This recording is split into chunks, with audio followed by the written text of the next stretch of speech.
Oh, no, she's done it now. Welcome, everyone. Welcome to Sue's celebration. Thank you for joining us. For most of you who don't know me, I'm John Taylor, Sue's nephew, her brother Pat's son. Karen and Tom asked me to lead this event, and I'm honored to help. Sue was part of many people's lives, part of many people's stories. Just looking at who is here today is evidence of that. We have asked just a few of those people whose lives she touched to speak today. While Zoom has been a godsend in this time of travel and visiting restrictions, it cannot replace friends and family getting together in person to remember a loved one who has passed. To that end, Tom and Karen plan to hold an event at Teanook next June. Notice and invitations will be sent out in plenty of time. Now, for the necessary housekeeping about Zoom. Please ensure that your microphone is muted.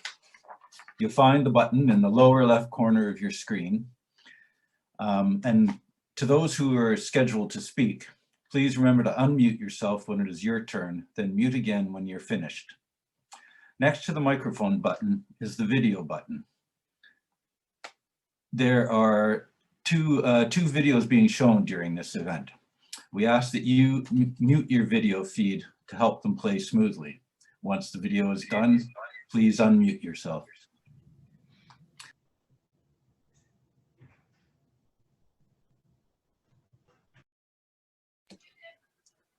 Please make sure your name appears correctly. Old friends may be scrolling through the gallery looking for those they know. If you need to change your name, look at the 3 dots in the top right corner of your picture. Click, look for change name on the pop-up menu. Click there, then type in your name. For those Zoom neophytes like myself, you'll find most of the functional buttons at the bottom of your screen. If you move your cursor down there, the buttons will appear. 2 of the buttons are important. The first is for chat. The second is for breakout rooms, which will be explained later. Chat is where you can ask for help if you're having trouble. It is also where you can find a document explaining how Zoom works. If the document doesn't help and you're still having problems, text your troubles to Robin. So now, and with that out of the way, we can get on with our show. To begin, we will let those who've known Sue longest go first, Pat Taylor and Phil Gaskell.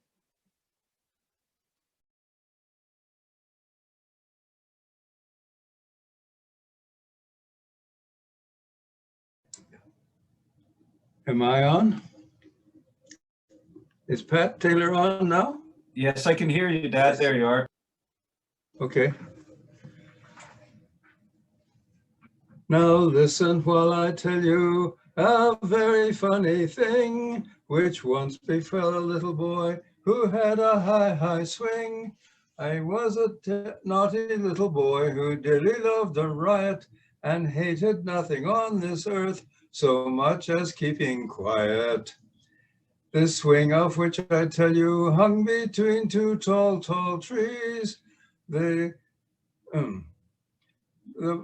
boy whose name was Harry, a naughty little tease. He had a tall, strong brother who used to sing him high, up and higher up, till he nearly touched the sky.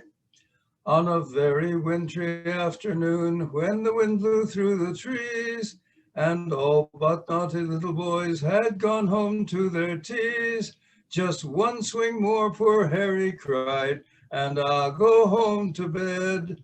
One high swing with all his might, the big strong brother tried to send him up and higher up, high as the sailing clouds, till the little twinkling stars came out and stared at him in crowds. The old man in the moon reached down and gripped him by the hair, jerked him up out of his seat and whirled him through the air, saying, now I hope you're high enough, you plaguey little boy, on life among the moon folk queer, I hope you will enjoy. Oh, quite, quite, quite, poor Harry cried, pray send me home to bed. My head is going round and round, I don't feel well at all. Ere he could say another word, the moon man let him fall. Down, down, and down, and further down, our trembling Harry fell. But oh, how glad I am to say, no accident befell. He reached the earth all safe and sound, and scampered home like mad, vowing that he never would again be so bad a little lad. Enough's as good as a feast, I'm sure, of any kind of fun. And so good night, I'll sing no more, my funny story's done. That song was taught me by my mother, who learned it from her mother, who indeed, we find, learned it from her grandmother Macfarlane, who lived from 1848 to 1910. So the song is just ours, and it's about 50 years old. Now, I was going to tell you some other things. Because I'm 10 years older than Phil, and than Sue, I only know her, so to speak, until she was about 12, when I went away to Oxford and Cambridge and somewhere else, and came back only to BC when I was about 31. So there's a gap in my knowledge. But I wanted to tell you about one very important thing in Sue's life. When Sue was 5, the whole family were up at a cottage place called Sundre. I haven't get my notes out, I'm forgetting. And Sue was going cross-eyed. I know that at the time, because I was listening to the kitchen radio and heard that an atomic bomb had been dropped on Nagasaki. Well, back in Toronto, my mother went to all sorts of doctors and finally found one who knew what it was. He said it was a brain tumor, and he proved it by taking all the intracranial fluid out and putting oxygen in so he could take x-rays of it. And he said he found a tumor the size of a hen's egg at the back of her head. And he said it was the largest tumor they'd ever seen in a child that young, 5 years old. We had to wait a week, of course, before we knew whether that was the tumor was benign. And it was indeed at a wedding of Bill and Libby Hoey that we learned the news. We're very thankful. The doctor had explained to us that he made a hole in her skull in order to get the egg out the back here and through the neck, through the muscles. But unless she played football, it wouldn't matter. And of course, she didn't play football. She did all sorts of other things. Sue told me in her 20s that she was in Toronto and visited her surgeon, Dr. Keith, who took her to sick kids and showed her the tumor that was there. So that's what I have to say. Now over to Phil. Hi, I'm Susie's younger sister, Phil, and my memories sort of take over from Pat because I was 8 when he graduated UBC and went to Oxford. Just as a side note, after her surgery, her hair came in very, very curly. And I always envied her being able just to run a wet comb through it and become presentable. Sorry, Phil, I'm just going to pause you for 1 second there. It looks like someone has started sharing something. I'm going to ask, is that part of... Screen. I'm going to stop your share here real quick and just ask that everyone please be careful and not hit that button by accident. Okay. Right. Sorry, back to you, Phil. No problem. A few things were very important to us as a family: traveling, camping, dancing, music, and art. My mother and Sue were the artists, and Pat and Sue were the musicians, but we all traveled, camped, and danced. I remember an early trip to Waterton Lakes when a bear came into camp, and I heard Dr. Cowan shoot it, and I was frightened, but Sue was just interested and helped with the necropsy the next day. Always curious, never nervous. Being 4 years apart, we mostly did different things or the same things at different times. But in 1953, we were put in a car together with my parents for 6 weeks while we drove all through the US to my aunt near Philadelphia. There we were to stay while my father had a sabbatical at the Brooklyn Botanic Gardens. To keep us entertained and out of each other's hair, we sang my parents' favorite songs like There's a Long, Long Trail a-Winding, or a word game that we called Stinky Pinky, where you had to think of a rhyming adjective and noun, such as a fragile donkey, and the rest had to guess a glass ass. We got quite creative.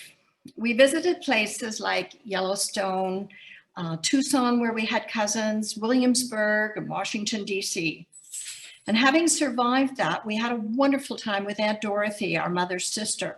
Weekends, she took us to special places like the Bronx Zoo, Radio City Music Hall, Sardi's, and museums. After 6 months, we drove home, but we must have taken the short route because I don't remember it. I guess at age 10, we were deemed old enough to really enjoy and learn from traveling. Sue had been to Europe with the rest of the family in 1950 while I stayed with Aunt Dorothy. But in 1955, we all went to London for Pat's wedding. Happily, he didn't get married until mid-August, so we had 3 months to travel first. All over Britain and Ireland, we visited friends, cousins, old family haunts, and tourist spots. We had some time in Holland too. London was wonderful and we folk danced while there. Pat had Morris dancers at his wedding. In between all this traveling, we had spent summers and holidays at our grandfather Taylor's beach house on the Saanich Inlet. He had named it Wrentham after his favorite house in England. Susie particularly loved to swim. It didn't matter to her if it was April and the water was freezing. She could stay in.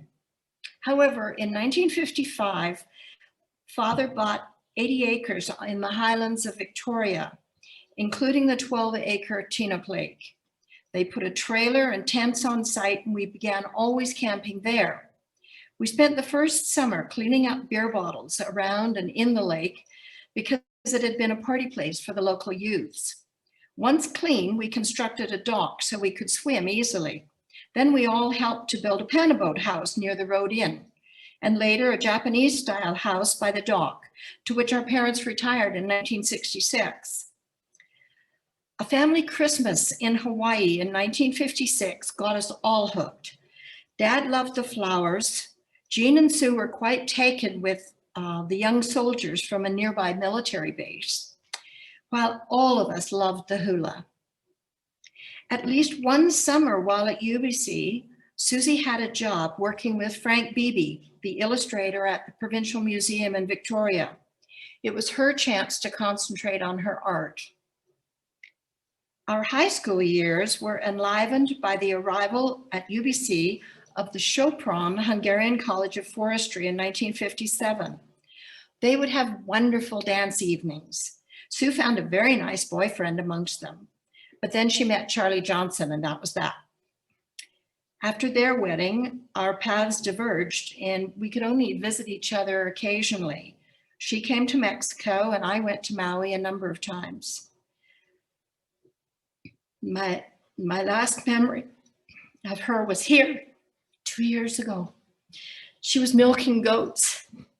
Sue was game for everything and I'll miss her. Thank you.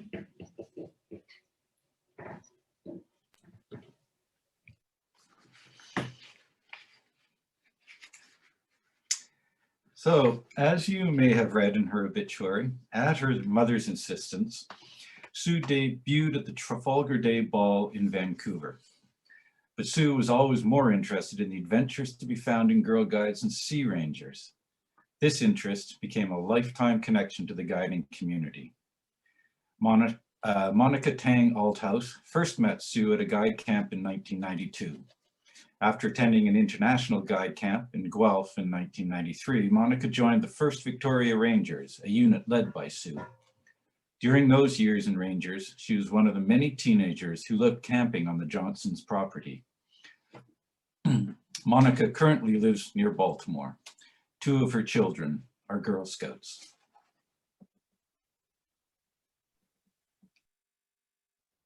Hello, can you hear me? Yes, Okay, you're on. good. All right. So I'd like to start today by sharing 3 pieces of poetry that were written by members of the Trefoil Guild, and then I'll share my piece about what it was like to be one of Sue's Rangers. So the first one is called Suzanne Sue Louise Johnson by Anne Scarf. She was, S is for smiling, always smiling. U is for useful in any situation. E is for energetic. L was for lovable. O was for one of a kind. U was for understanding. I was for independent. S is for a swimmer. E is for eloquent. J is for jovial. O for optimistic. H is for hardworking. N was never say no attitude. S, just a wee bit stubborn. O is for outgoing. And never ever will be forgotten. The next poem is by Rie van der Veen, and it's entitled Memories of Sue. She gave the gift of laughter and dried her share of tears. She left her mark on many lucky lives throughout the years. She spread a lot of love around. She shed a world of light. And the memories she left behind, her spirit shines bright. And then the last poem is also an acrostic poem by Sandy Shumka, entitled Suzanne Louise Johnson. S, stylish. U, unique. Z, zany. A, adventurous. N, nimble. N, no nonsense. E, energetic. Louise. L, loving. O, outgoing. U, unassuming. I, Iceland. S, swimming. E, England. Johnson. J, Jaffe Lake. O, open house. H, hula, highlands, and hiking. N, nurturing. S, savoir-faire. O, observant. N, natural. All right. Tom, Karen, Sue's family, friends, my fellow guides. I cannot thank you enough for being allowed this honor to represent those of us who were lucky enough to have Sue Johnson as our guide leader. As often happens when someone passes away, you find yourself getting in touch with all sorts of people with whom you haven't spoken in a very long time. We all have enough memories and stories to fill an anthology. However, there are some themes that ran consistently through our stories, which I would like to share with you today. Sue lived on the most amazing piece of property, which my teenage self considered to be Shangri-La. It had the coolest house, a log cabin that she, Charlie, and kids had built themselves, with a big deck for relaxing and socializing, Japanese gutters, and a wooden hot tub. It was close enough to the city so that distance would not be prohibitive. The house also reminded me of Mr. Dressup's pickle trunk. Sue collected all sorts of interesting things that she would share with us, such as dress-ups and a wooden ice cream maker. I always marveled at how she could fit so much stuff in that small space. That house could also accommodate the most amazing and magical Christmas tree. The tree was 2 stories high, and the ornaments, each of which had a story, would hang perfectly off the branches when the light shined on it at just the right angles. That made the fancy designer Christmas trees seem anemic in comparison. Many of us have fond memories of many weekends spent camping on that property. Sometimes we were there to work on badges. Other times we went just to camp. I know many kids I went to high school with who would go camping in provincial parks without parental supervision. One thing many of us had in common were parents who would never allow us to go camp unsupervised as a public campground. But our parents trusted Sue, and it was a place where we could go to feel like we were independent while providing peace of mind for our parents. Sue always had fun things going on that were unique to Sue. I remember she had rescued a Canadian goose gosling, which she named Haggis, and was raising it, of all places, in her kitchen. I remember one evening we decided to go for a swim across the lake. Haggis happily joined us and then tried to hitch a ride back by grabbing onto our hair. Sue also kept chickens before it was a trendy thing to do. One chicken she kept was a rooster named Oliver. Oliver was an aggressive rooster who bullied the other chickens and taught me that roosters don't just crow in the morning. They crow all day long, though I believe Oliver was particularly enthusiastic. A little too enthusiastic for his own good, as he found himself as the star in the delicious chicken noodle soup Sue made and brought to share at the next camp. He used to also have a sweetheart of a dog named Muffin. One night, I was camping in a tent out at Sue's, and suddenly something very big and very fuzzy brushed up against the tent.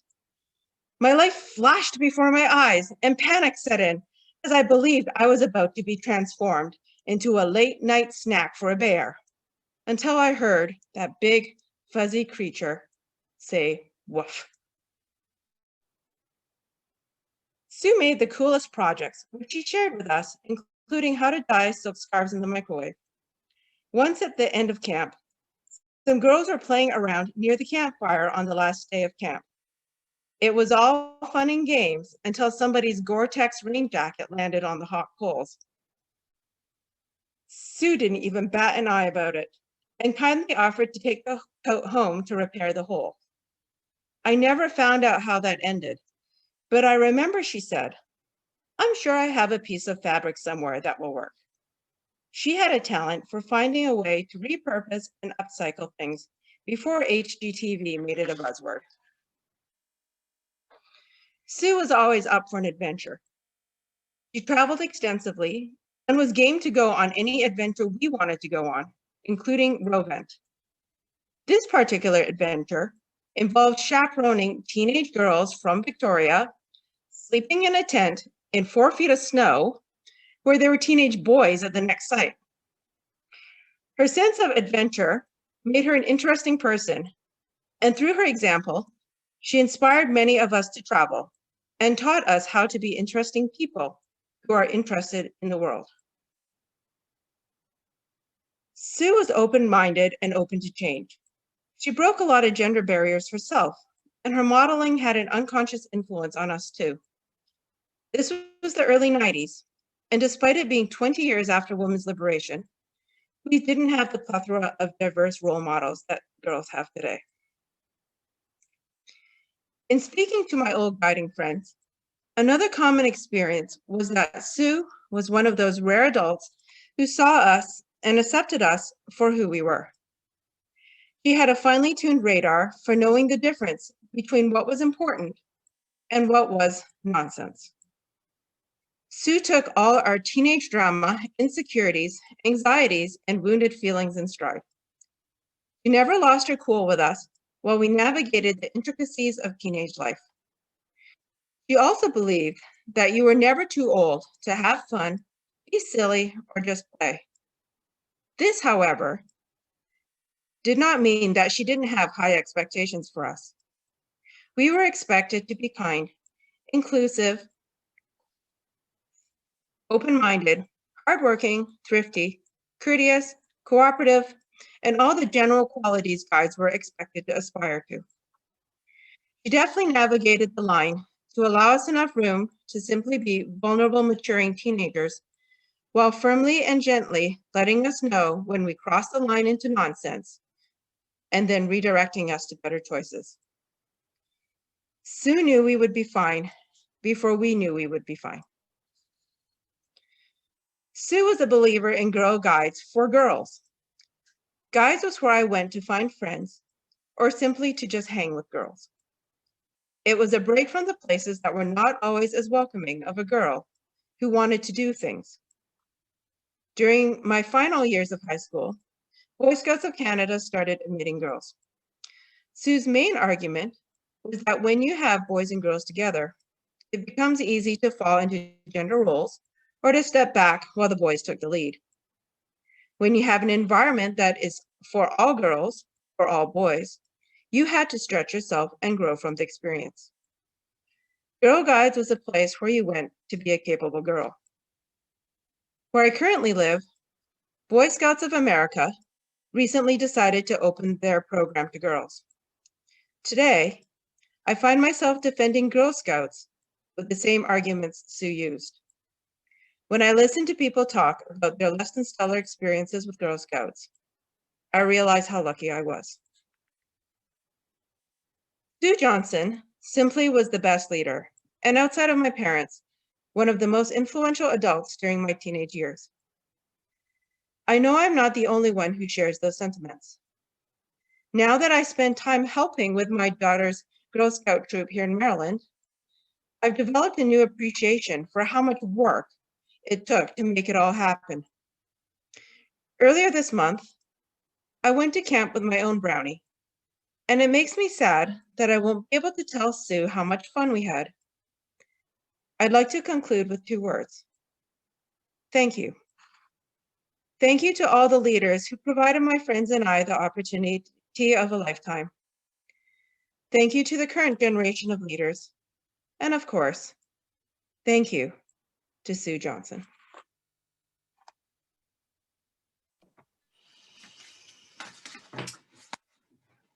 Sue married Charles Manlius Johnson in 1962.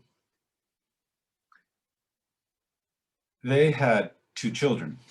Tom was born in 1963 in Lund, where Charlie worked on the Forest Service boat. Karen was born in 1964 after a hot summer, living in a tent in Summerlin. Karen will speak now, and Tom will speak at the end of the event. Karen?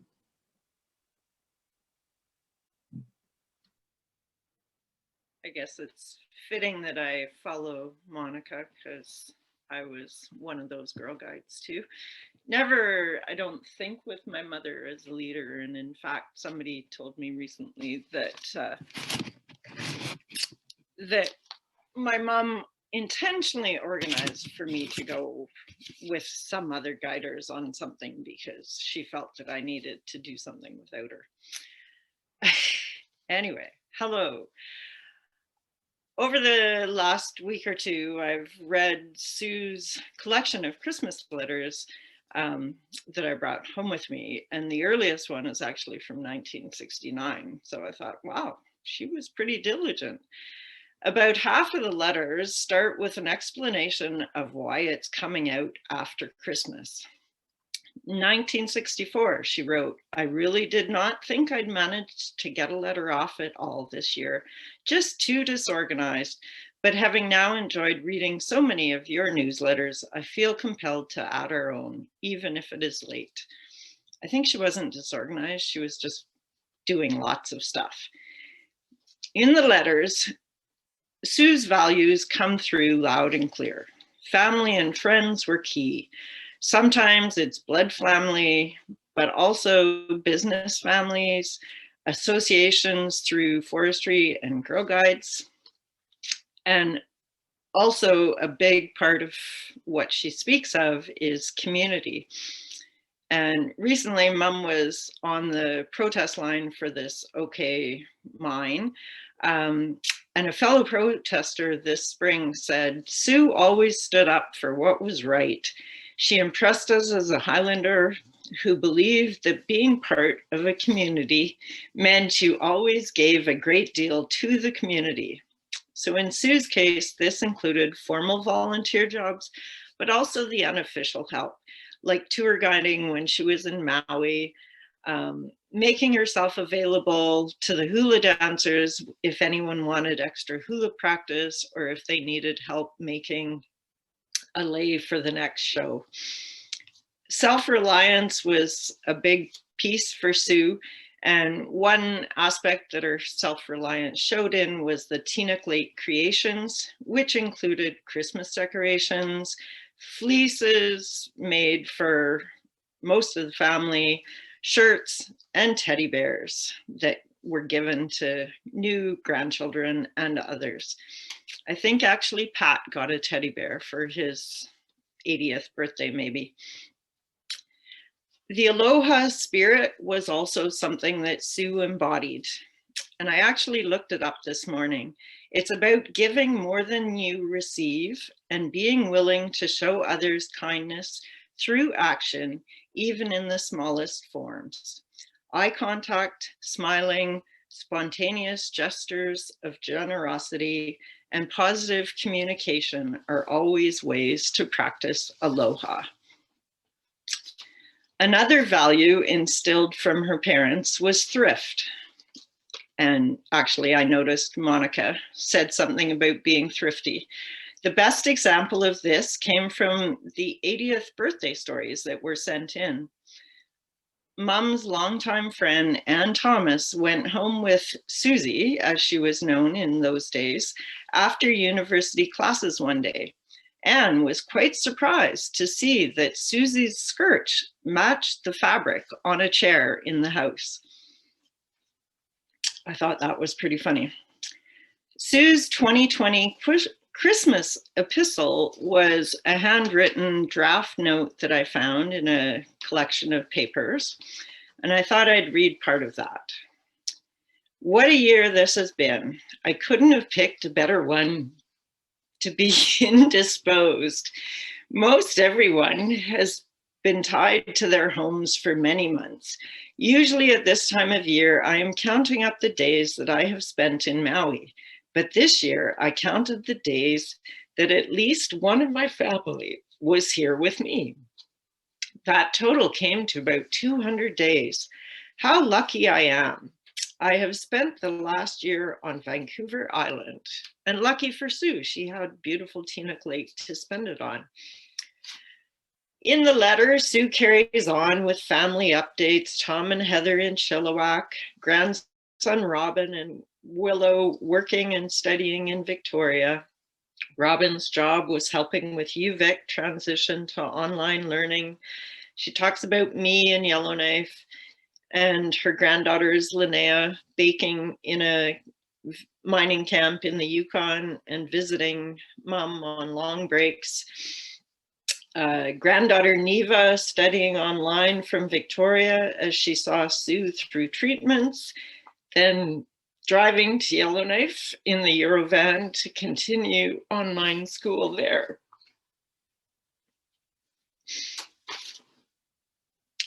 As the Lady of the Lake, somebody else's term, but I thought it was apt, Mom included an update. There have been changes here at Teaneck this year. 2 houses were sold. I think in the end, there's been 3 in the last many months. So we have new neighbors. And of course, she was busy connecting with those new neighbors, meeting them, meeting their dogs, having them over for tea outside. My brother-in-law, Yope, who is 90, I thought it was funny that she had to include the age for the older people, has moved to Fernie where 2 of his offspring live. So that was as far as she got in her letter. Now my daughter has given me the greatest challenge and written a poem. This is from Linnea.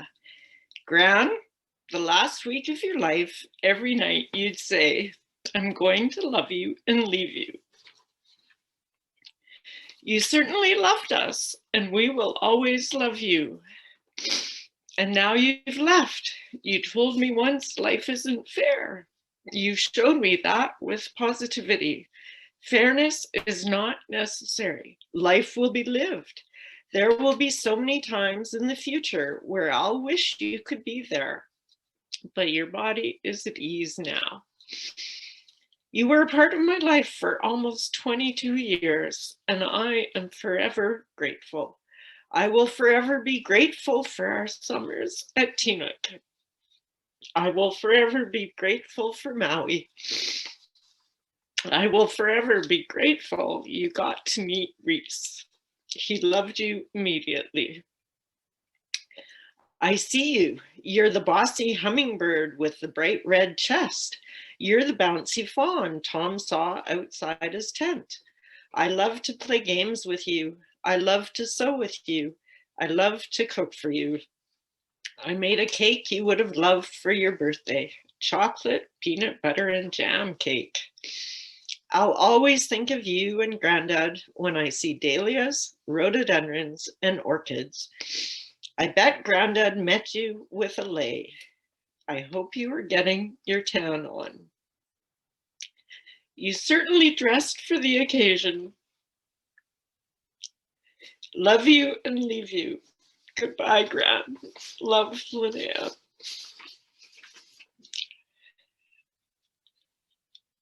But Sue has the last word, because I found in a Christmas letter from 1971 that she wrote about the passing of her own mother. And I think the words stand true. Fortunately, the end came quickly after a most courageous battle against cancer. We will all miss her very much, but she has left us with a multitude of fond memories. And I appreciate all of you who are here today sharing memories with us, and that will stay on and have a little story at the end potentially. So thank you very much.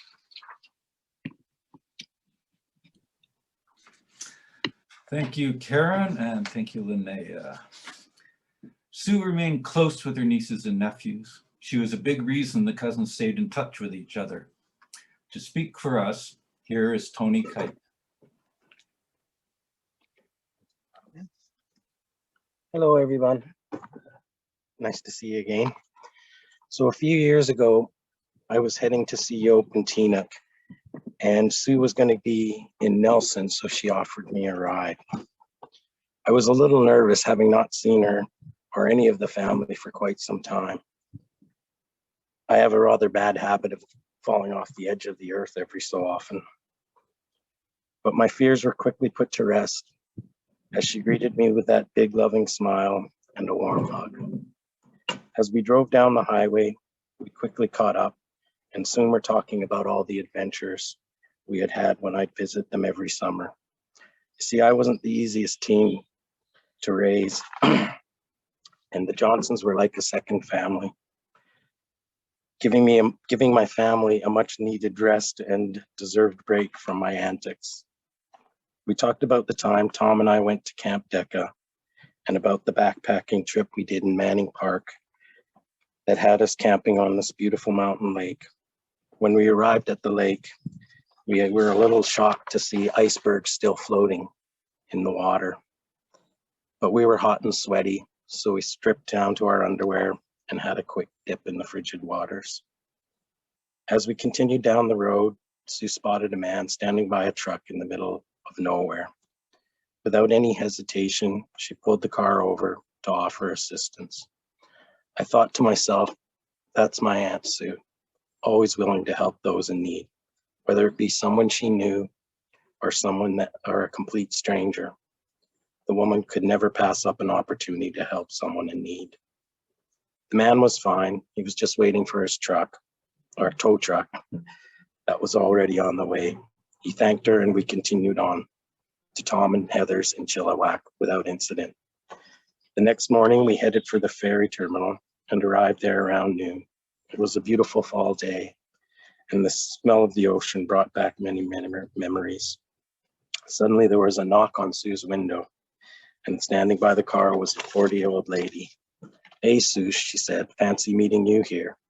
As the lady and her chatted, I was amazed at how Sue knew everything about her. She asked if little Jane had gotten her braces off and if Tyler had gotten the cast taken off. You could never go anywhere with Sue without her running into someone she knew. When I was younger, it never ceased to amaze me. I thought she knew everyone in the world. I think it might have been her superpower, being able to connect with people instantly and gaining their trust. When I moved out here, I'd been without proper ID for over 20 years. I would call all these different government agencies, only to find I was suddenly back where I started. For 20 years, I tried again and again, only to be given the same results time and time again. One night while having dinner, I told Sue my story, and the next day she made a few calls, and I was on my way to getting my ID. I guess I should have asked her 20 years ago.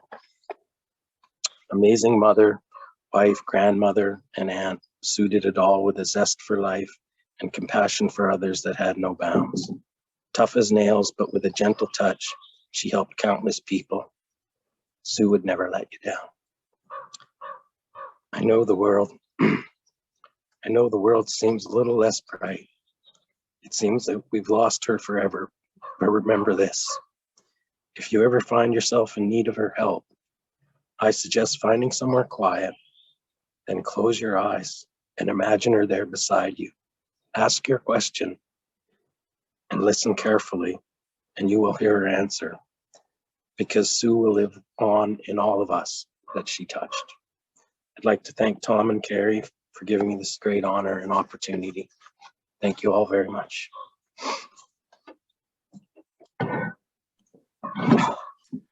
Thank you, Tony.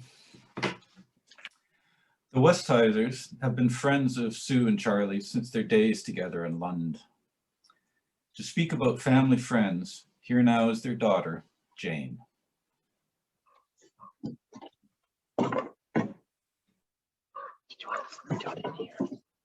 Hi, Jane.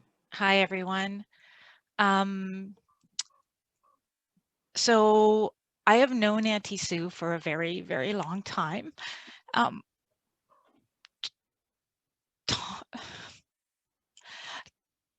Tom always tells the story of he and I being womb mates. Not the same womb, but the same delivery room in Lund in 1963 in May.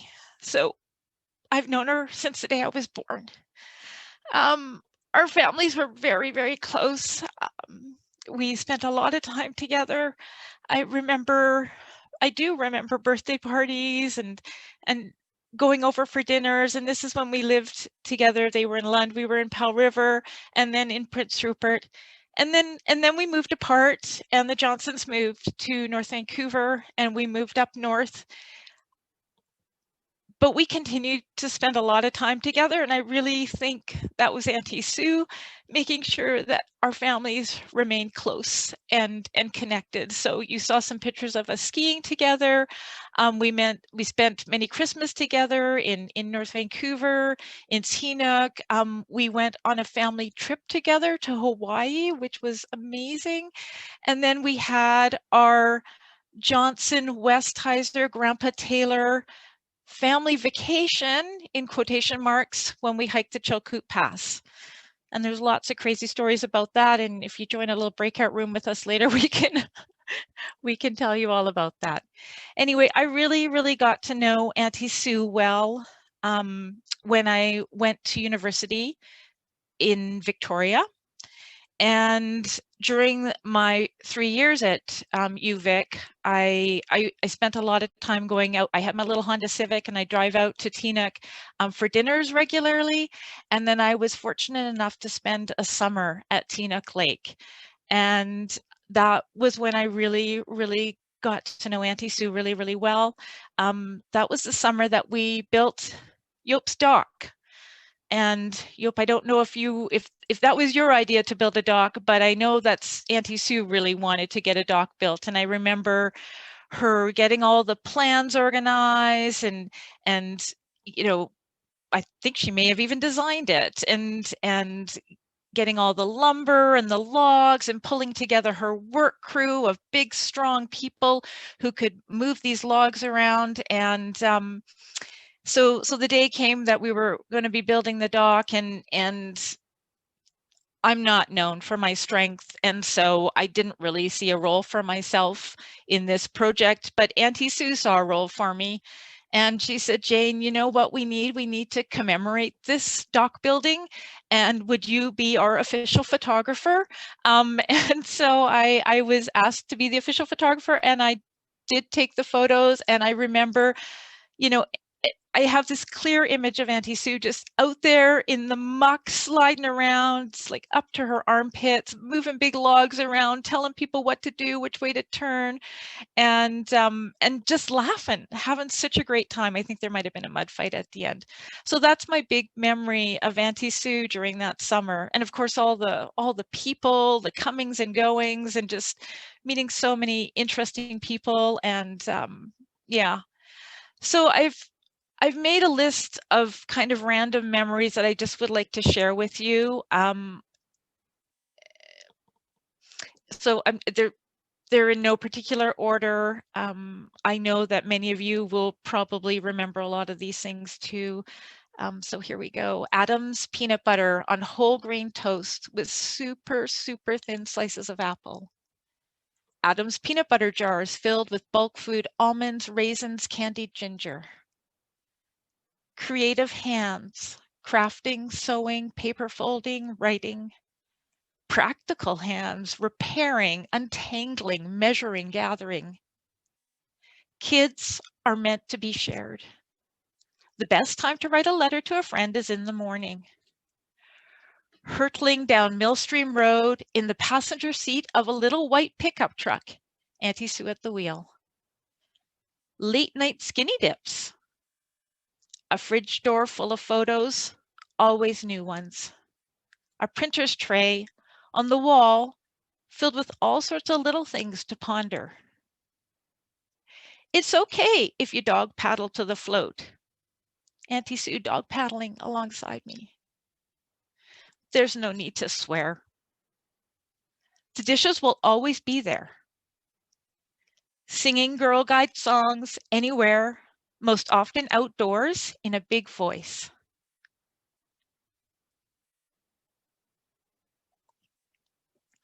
A Dutch birthday calendar hung on the wall across from the toilet, so you'd see it every morning and never forget a birthday. How to be a good brown owl. Chatting with strangers who chose no clothing on a clothing optional beach. They were men. A make your own marionette bird kit.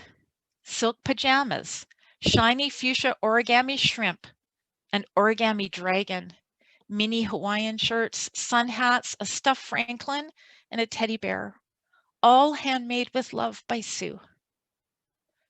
Use vinegar, hot water, and newspaper to clean glass. Plastic bags drying on chopsticks near the kitchen sink. Precision stir-fry preparations. Advent calendars, 24 little gift wrap parcels to open each day to count down to Christmas. Gingerbread men, rhubarb lunar cake, shish kebabs, canned plums, and yogurt. Earrings that each tell a story. Lays, Pog, papayas, and fresh coconuts. Pots and pots and pots of Murchie's special blend loose tea in the silver teapot, no tea cozy. Conversations about anything and everything. Roommates, work drama, periods, boys, sex, anxiety, babies, incontinence, death. Dom McKeg, your mom was amazing. She played a big role in making me who I am. I know she had an impact on so many people. Auntie Sue taught me right now, in this moment, you are the most important person in this room. You are welcome, you are heard, you are valued. She taught me to lean in and listen, be curious, ask questions. The moment we have with each other is a gift. Auntie Sue, with your smile and your hugs, I love you so much.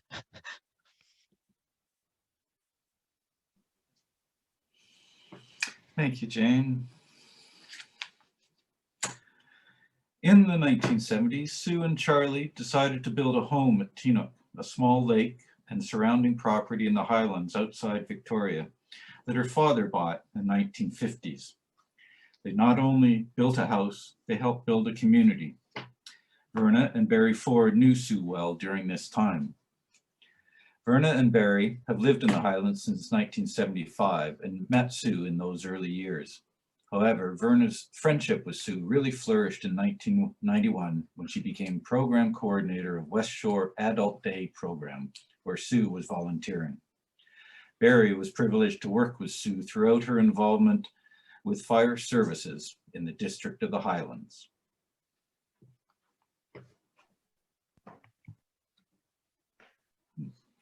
Hi, everyone. It was my pleasure to speak for Sue's celebration of life. She was such an amazing woman. She was full of so many positive thoughts, outgoing personality, and just a tremendous friend, tremendous volunteer, whether she was volunteering at the center where I was the coordinator, at the Highlands Fire Department or Fire Protection, or even when it came to our small craft fairs, Sue was always there, always full of help for anyone that needed it.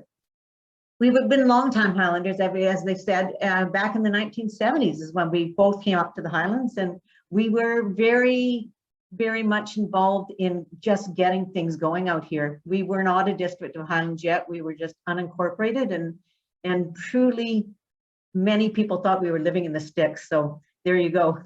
45 years later, I still don't mind living in the sticks. Yeah, we didn't have shaw cable. We had gravel roads. So it was very much a out of district, out of the Victoria area place to be. So in 1991, when I did join the West Shore Adult Day Center, Sue was very much involved by then, and she was still had started probably 3 or 4 years before I did volunteering at the center. She was such a people person. She was full of life. She gave to the clients like there's no tomorrow. She kept people connected, and even in our volunteering situation and in the center itself, she would always be sure she was connecting with other volunteers or connecting with other clients on opposite days that she attended. Our Friday group, when I talk about our Friday group, I have to smile because Sue volunteered pretty close to every Friday for well over 25 years. So she was a fixture in our place, and she was a great person to have around for the clients. She was very willing to listen to their stories. She made them feel very inclusive. She gave the opportunity for them to speak and to have and be listened to. Sue was a great listener. She was definitely a person that was willing to have her ears turned a little bit, whether that person had dementia or whether that person was very well cognitively intact. Sue made them feel important. She gave them the opportunity to really be heard. And so I think of her in so many levels and so many ways of being such an amazing, amazing lady that just, as we've all said over and over today, gave and gave and gave of everything she could and more, and never looked for people to necessarily do for her. She was generous, she was kind, and she was full of life. And boy, we certainly did appreciate her, not only at the day center, but being part of her community here in the Highlands. I remember many days that Sue would come into the center, and she was always having a little ideas of what we can do and things that she could participate with the clients. She did, as many people mentioned, her ice cream maker. It came to the center a number of times.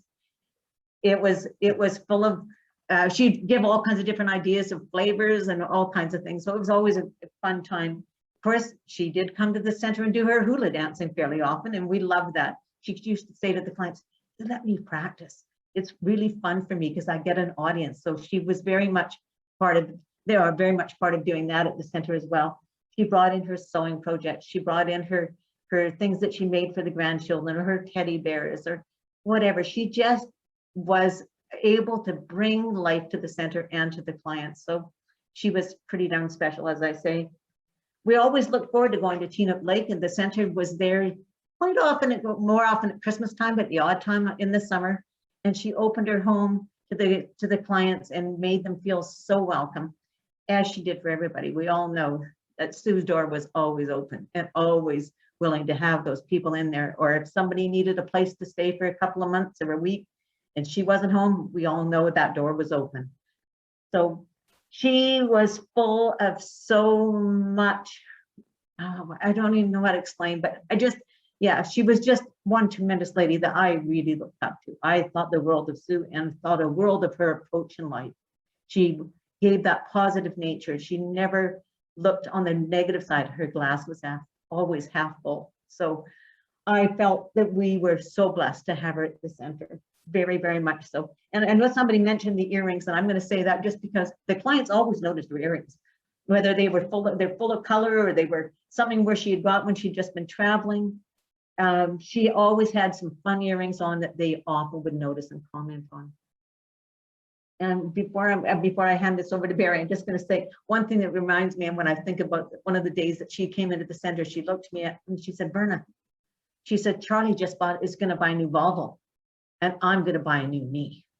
She just said that I need to be adventurous and I'm not giving up these years. So she said, "I'm going to buy a new knee." I thought that was fantastic because we all know she was super, super adventurous and super willing to try anything. So I thought that was marvelous. That sounds like the practical Sue we all know, right? Anyhow, yeah, and after that, when she was at the center, she ended up turning to casual work eventually because it was time for her and Charlie to travel and her and Charlie to have some good times and be able to spend more time at Punahou. And we all know that Punahou is a marvelous place, a place that I certainly recall watching Sue hula dance, and my granddaughter even said to me the day, "I remember Sue hula dancing in Punahou." So it's been a memory for all of us and a generous, kind gesture on part of the Johnson family, that's for sure. So the only other thing I think I wanted to add before that is Sue was always a person who was dependable. When she turned to casual work, I could phone her almost any time and she would say, "Let me see, look at me if I'll switch this around or I'll do that. I'll be there," she'll say, "I'll be there." So Sue was a terrific person in my life and in the center's life, and we cannot be more thankful for the hours and days and years we've spent with Sue. And I know everybody's going to miss her, as I will, very, very much. She is just one terrific person. So I'm going to pass it to Barry for a minute. Barry was involved with Sue. This is my husband, Barry. He was involved with Sue more on a level of the fire services in Highlands. And so he'll tell you a little bit about it. Yeah, anyhow, there we go. Hello, everyone. As Vernon has alluded to, I was working with Sue when we first became a municipality of the Highlands, our district of Highlands. And Sue being one of the first councillors, I was lucky enough to be nominated and put in as the first fire chief of the Highlands. So Sue and I worked hand in hand, basically changing it from Langford number 4 Hall, which is in the West Highlands, to becoming amalgamated with the Eastern Highlands and becoming the original Highlands Fire Department. Sue sat on protective services as her part of the council, and she kept me basically sane when I had to deal with all the different politics that we have to deal with to go from a rural community into a district or municipality. As you can see, I don't have much hair left, and I wouldn't have any if Sue hadn't been there to calm me down a few times and get everything even Steven, as she used to like to call things. So in the years that I've had to work with Sue, I think the whole Highlands can thank her for all her input, not only as a counselor, not only as a person, but as someone who has made Highlands what Highlands is today, and hopefully we will maintain that in the future. So cutting off here a little short, I would just like to thank Sue for everything she's done for the Highlands and thank her family for allowing us this opportunity to have a few words. Thank you. I just wanted to end by saying, I shared this with both Karen and Tom recently. One of the things about probably a year and a half ago or 2 years ago, was chatting with Sue, just general chatting around, and I said to her, "Sue, how do you manage to swim at Maui when there's been shark warnings? How do you do that? She said to me, Verna, life will be life and nothing's going to change my life. I will accept life as it is. And so I thought myself, you know what? That is true of everything she did in life, and she did everything very well. So thank you, everybody. And again, we will all certainly miss you. Thank you, Verna. Thank you, Barry. Peter Friesen, like many of us, knew Sue since he was young. All of us in the family have heard about the young boy who helped with the work at Teaneck, who became the young man who did work at Teaneck, who became the still young man who now lives at Teaneck and still does work. Peter? Hi. Am I there? Yeah, we can hear you. Aren't quite seeing you, but we just Okay. don't know, we don't know which name you're under. Oh, Jessica Hudson, sorry. oh, found you. Okay. We're good to go.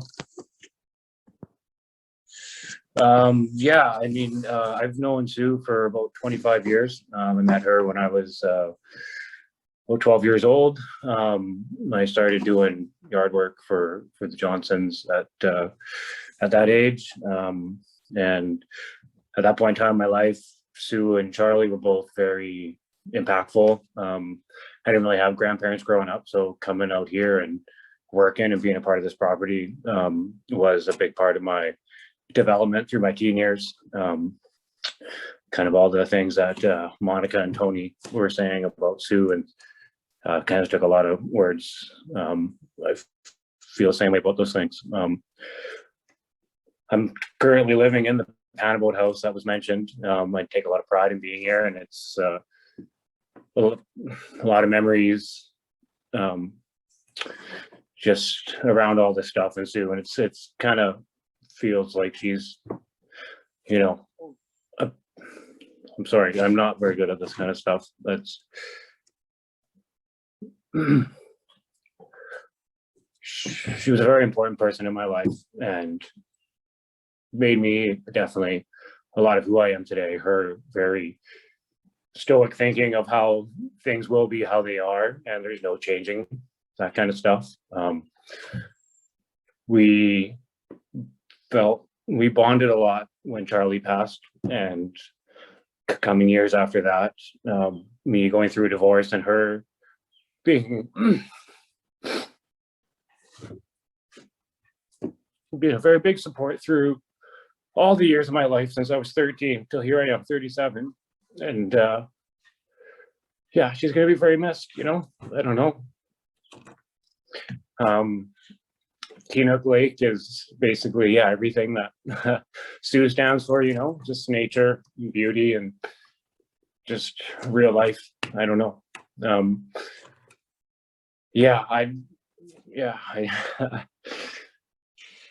I just want to say, I don't know, thank you very much to the Johnsons for allowing me to have a few words to say. I wish I had better words to say. I'm not the best at this stuff, but she's a big part of the Highland community and my lives and my kids' lives.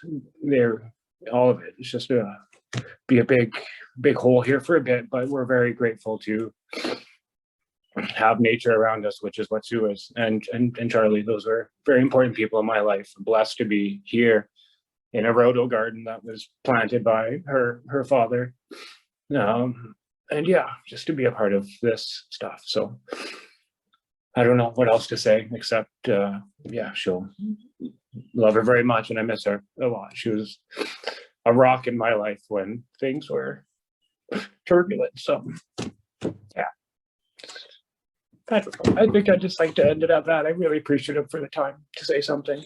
Thank you, everybody. And thank you, Peter. Sue reconnected with her love of dance by following a fascination with hula that she gained on a family trip to Hawaii at age 16. Through her friend, Punahou resident Kathleen Kane, Sue started taking hula lessons at age 65 with Alexa Voigt. Hula was the perfect activity for Sue. She got to dance. She got to make leis using flowers and feathers. She got to sew the brightly colored skirts and muumuus, and she got to chat and coordinate with all the new people she met. Her granddaughter Linnea has put together this video. And if I could remind you all to, down on the bottom left, to mute your video feeds so that the Linnea's video will play smoothly.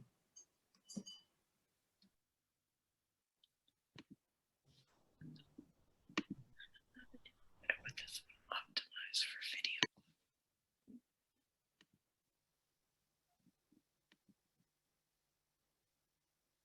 Drop your arms. Cross it open. Oh, you beautiful. You are the falls in the uplands. Fall number 1. Tree is up here. You're coming 1 on your high end toes. 1, 2, 3, brush. I have no coordination. All right, here's your step. I can do it. Brush, your shoulders have to stay still. How do you do them? This way. Just lift your heels. Your shoulders stay, no, don't raise your body up, just lift your heels up. Start with your, that's right, you got it. Worship His majesty. Unto Jesus be your glory, power, and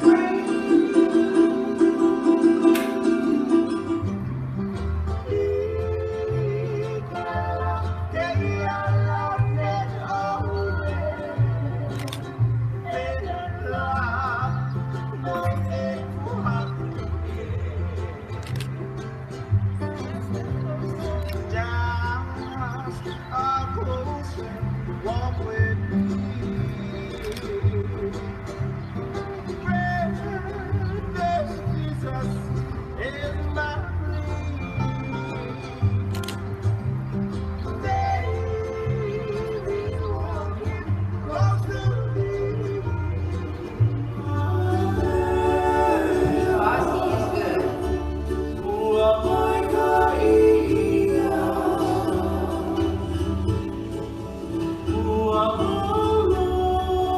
And indeed, everlasting.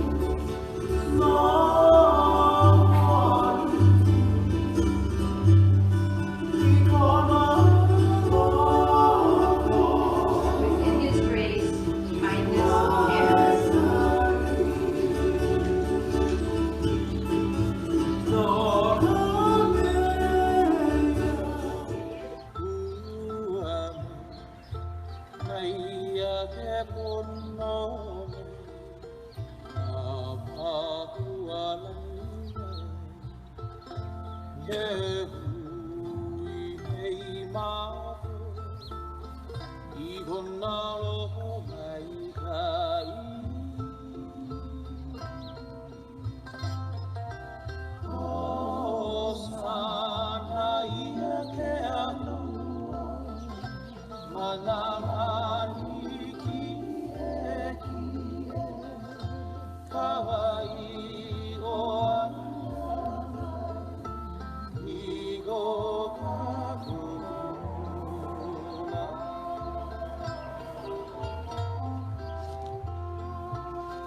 이건 너로 나이가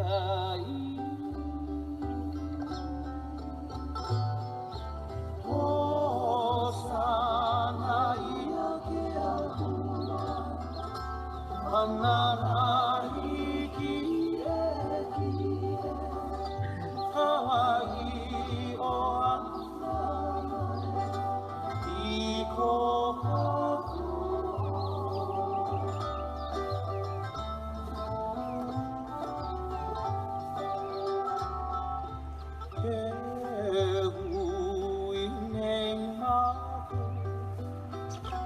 Maria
That's all.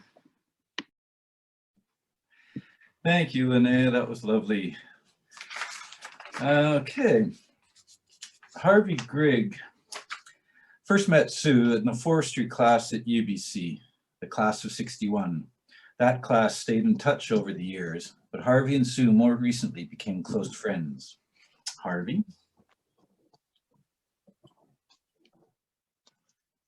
Hi, everyone. Greetings from beautiful Teaneck Lake.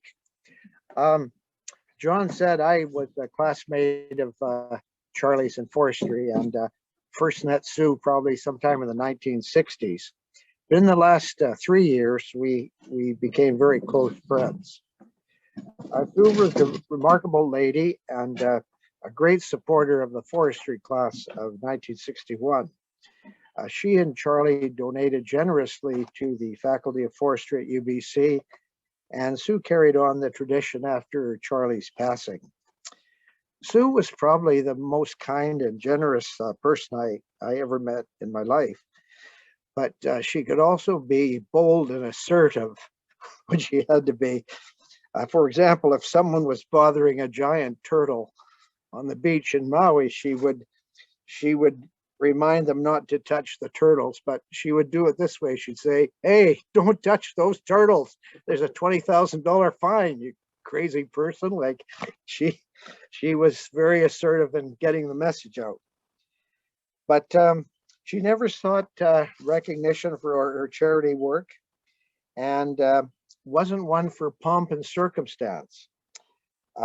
She was always very humble and at times almost shy. In this regard, whenever she was invited to a special recognition ceremony, and she was invited to many of them because she did so much good work, she would ask me to join her. So I got to attend all of these events, and there were many of them. And I remember one, she had provided funding for 2 urban forestry professors at UBC, and I went with Sue to the old faculty club where they hosted this luncheon for us, and it was very nice. They really appreciated her support. And I attended a similar ceremony with Sue at Royal Roads University, where she was very generous in her donations, and as well they have Charlie's Trail in that area as well. On 2 occasions, Sue invited me to join her at the UBC President's Appreciation Dinner in recognition of her and others' substantial financial support and contributions to the university. When you were with Sue, you knew you were always going to meet some interesting people, individuals, not to mention university presidents. At one UBC event, Sue and I sat with the late Robert Lee and his family. And many of you probably don't know, but he was probably the most famous financial donor in the history of UBC. In fact, I'd asked him what he thought he had raised over the years, and he casually said about $1 billion, which kind of left a mark on Sue and I. On a personal level, I can best sum it up by saying that Sue was particularly kind and generous to me and my family. I enjoyed several vacations at the Maui condo with her. I have wonderful memories of playing Scrabble with Sue for hours on end on the lanai while watching whales breaching offshore. And other memories include leaving Punahou at 6 o'clock every Saturday morning with Sue's dear friend Mandy for the farmers market, followed by breakfast at the popular Tasty Crusts restaurant. I can never remember if it was crusty taste or tasty crust, but we had a wonderful breakfast there. And of course, on Sunday, there was church in Lahaina. And if you went with Sue, you knew the whole service was going to be in the Hawaiian language. So no one knew what was being said, but we all enjoyed it anyways. So Sue, of course, then would bring food for the luncheon that would follow the Hawaiian church service. So she was always there. And of course, every night at Punahou, the dinner was a unique experience with many attending, followed by the conch shell blowing at sundown. And Sue, by far, was the most talented of all the conch shell performers. She was quite incredible. And of course, dinner would be followed by a card game, and anyone could join in. So there's so many memories that I have. Lunch at Coconuts, dinner with many friends down there, and happy hour at Gannon's in Wailea. Too many happy occasions to list. But I maybe just conclude by saying I'm staying here at Teanook, and in the bathroom upstairs, on the back of the door, there's an Irish linen tea towel. And it's got stapled on it this anonymous Irish poem. And I thought, it's very much Sue. And it reads as follows. I expect to pass through this world but once. And any good thing, therefore, that I can do, or any kindness that I can show to any fellow creature, let me do it now. Let me not defer or neglect it, for I shall not pass this way again. Sue left the world a better place and will always be remembered. Rest in peace, my dear friend. Thank you. Thank you, Harvey. That mostly ends Sue's celebration. Thank you to those who have spoken so lovingly and so well. Thank you to those who, mostly behind the scenes, organized this event. And thank you, most of all, to you who attended. I will now turn it over to Sue's son, Tom, for closing remarks.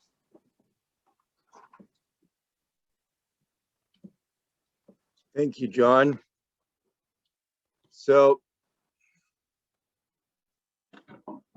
many of you and I have shared many of these stories and touched on them now, but I will sum them up in this piece. So Mother, it's been 3 weeks. I still come home from work and think I should give you a call. Now I'm in your house, brushing my teeth, and I see the list of your connections on the wall. The birthday calendar reminds you to send cards and call people in your life. This week, Ann King, Ann Taylor, Carling Westinghouse, and today would have been the birthday of John Cuthbert. Next week is Elaine and Dawn's anniversary, friends that you have made in your travels over the years. Firefighter, niece, forestry, guider, neighbor. I miss your stories of family friends, what they are up to, what their children are doing, people that were part of my childhood, but who I have not remained in contact with as an adult. I miss the challenges of the latest hula you're working on and the fleeces you're building for the grandkids. Amazing, you got them all done too. You have a deep love of biology. In Prince Rupert, as a child, we watched you skin and stuff a varied thrush that hit the window. You helped us build the visible man, woman, so we could see the body parts and understand reproduction in humans. Later, you tried to manage invasive species around the lake and encouraged the neighbors to help control the population of American bullfrogs. You always liked to see the lights on the night fishers, the lights of the night fishers, and reveled in stories of the occasional tipped canoe as Neville or Brian reached too far and upset the balance. You loved to dissect the frog stomachs to see what they were dining on, pointing out the duckling or the fish you found and reveling in the squeamish looks of the children around you. These efforts became legendary when our friend Heather's and my friend Mary stayed in the house one winter. Mary needed a home while she underwent treatment for breast cancer. Teaneck was the perfect Eden to provide comfort and calm while she was away from her beachside home in Haida Gwaii. The benefit of your generosity, you became the witch of Teaneck. Mary's friend Jill found the freezer full of frogs, a dead mink that ate your chickens once, and mice that were frozen so Kulti, Patty's dog, wouldn't eat them. Your winter stays in Maui always provided opportunities for people to house sit at Teaneck. Exciting things happened. 2 springs, you came home to learn that Bart and Carolyn had birthed their babies in your bed. There was even rumor of a seance once. You took these things in stride and they became a funny story to tell next winter on the lanai. You taught me to see the world. Back in Rupert, our house overlooked Tuck Inlet, and I liked to draw the anchored freighters. I could draw the boats when they were in profile, but I struggled to conceptualize them head on. You showed me how to capture the curve of the bow on the water and how to create perspective. Like the patterns that made pieces of our clothes that you fit together into vests and velour shirts, you taught me how to piece together the world, and you reminded us that with careful use, things could do more than they were meant to. The pea jacket with the brass buttons that you repurposed from a grandfather's coat, the countless pairs of boxer shorts you sewed when I was rowing at university. Why pay $15 then or $30 now for a pair of underpants when there are fabric scraps to use? You taught us that details mattered. Someone had to balance the checkbook, and Charlie often forgot to write his in. You taught us the importance of saving money. When you and Charlie built our Rupert house, wages were so tight the bank manager had to nudge the loan application to make it affordable. And likewise, to meet the mortgage payments, we ate lentils at least once a week, maybe 3. Not as good as or cheap as the oysters off the beach in Lund, but more variety. In North Van, we ate liver once a week, but maybe that was because I was anemic. You always had a story to tell. From my early years in Lund, there were the tales of the coastal nomads in their houses that floated into the bay overnight. There were the hand logging Finns who bought a new set of long underwear once a year when the log booms sold. There was the old Finn across the bay who used to come for dinner and say you should never let a child sleep face down or they would drown. Ma Ellerby used to listen in on the party line, and I'm sure you kept her well entertained. You were flexible, practical, and accepting.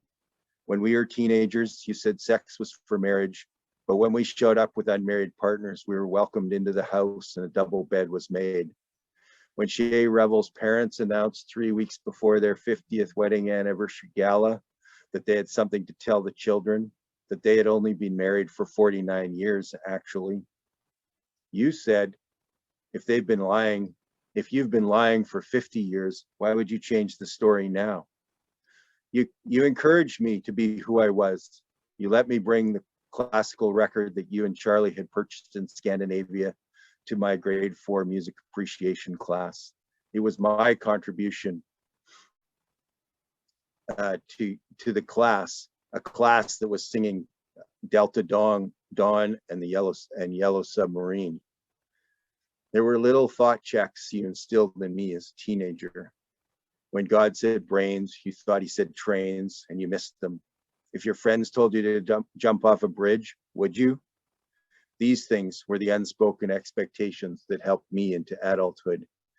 They gave me the strength to do pottery and art in high school, to excel in school and enjoy math. I can still hear my father say, go ask your mother, she knows how to do math. And always, and away we would go into quadratic equations and trigonometry. You are the one that got the water level from your father to check the footing heights when we built the house. The one who checked that things were square. You often told Charlie to measure twice, and more than once he proved you right. You were the one that scribed the logs to make them fit. You were the one that thought about the details of the rafter notches. Unfortunately, you never had a chainsaw with a decompression valve, and you never did master starting one. You were always there for me and for Karen. You drove us to band practices and swimming. You encouraged us to ski and enjoy the outdoors.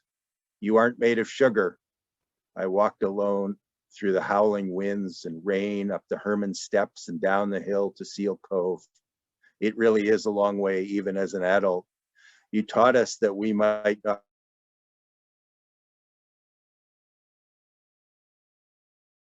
always be successful, but that if we worked just to get us used to failing occasionally.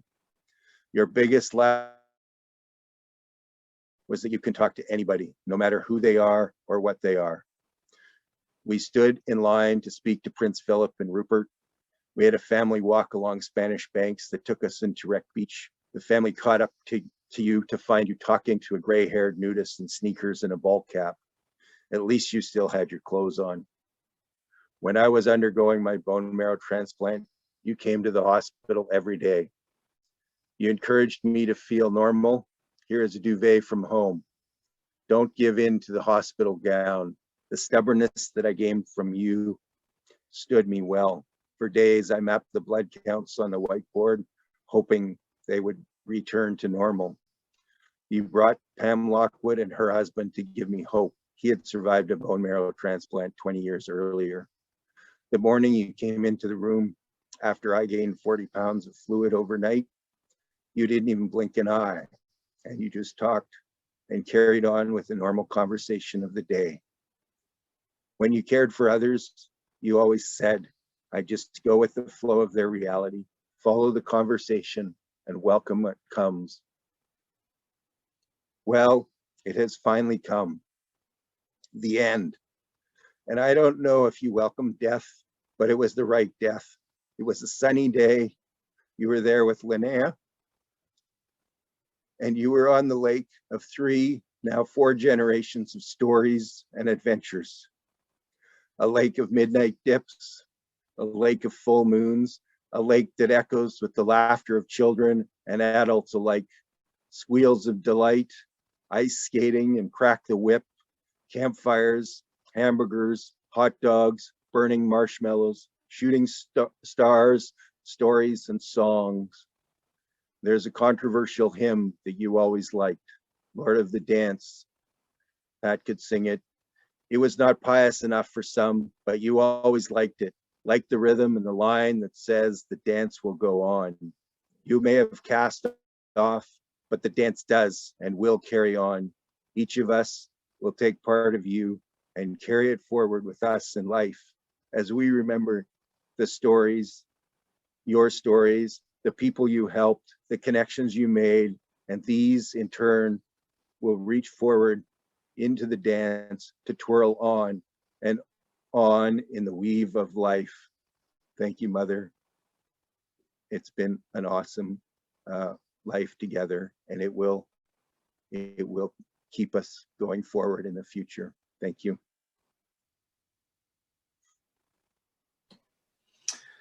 And thank you, Tom.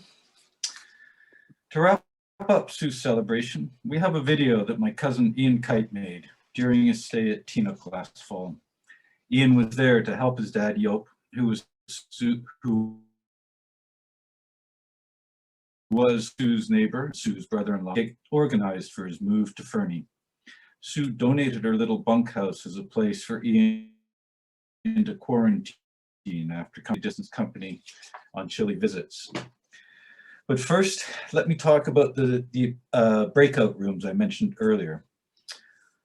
In Zoom, breakout rooms are virtual spaces where people meet for smaller discussions. They are subspaces of the main space. We have created rooms for forestry, highlands, hula, friends, guides, and family. You can choose to visit any room that interests you. You can also choose to switch from room to room. In each room, you'll be able to talk to those who are also in the room as you would during a normal Zoom call. Just make sure your microphone, see the button on the lower left of your screen, is unmuted. To enter a room, find the breakout room icon at the bottom of your screen. Click on the icon, find the room you wish to enter, Move your cursor so as to hover over the number to the right of the room name, and when the number turns to join, click. You're in. Once in a room, the same breakout room icon will allow you to transfer to another room. We'll keep the rooms open for 60 minutes after the end of the program. If you have difficulties with any of this, remember that you can contact either Heather or Robin through the chat function. Once again, thank you all for coming, and thank you for helping us celebrate Sue Johnson. Enjoy the video, and remember to stop your video feed.